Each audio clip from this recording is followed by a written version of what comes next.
आपण बघत आहात एकेपी न्यूज मराठी, आपला आवाज आपली ताकद। सबस्क्राइब करा, शेअर करा, लाईक करा। AKP news Marathi. कळवण तालुक्यातील आबोना पोलीस ठाणे हद्दीतील गोळखाल येथे प्रजासत्ताक दिनाच्या दिवशी जमिनीच्या वादातून जिजाबाई देवीदास पवार यांच्या अंगावर ट्रॅक्टर घातल्याने ते गंभीर जखमी झाल्या होत्या। त्यांचा उपचार दरम्यान मृत्यू झाला।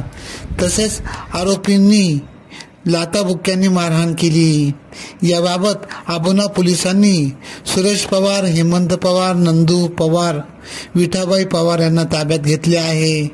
महिलेची ट्रॅक्टरखाली चिरडून हत्या झाल्याने संपूर्ण परिसरात तणावाचे वातावरण निर्माण झाले होते।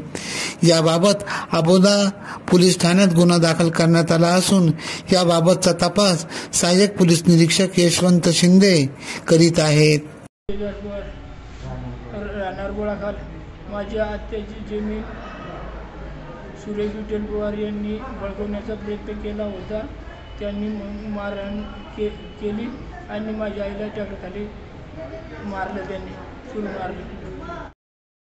एकेपी न्यूज साठी ब्युरो चीफ अनवर खान पठाण, नाशिक।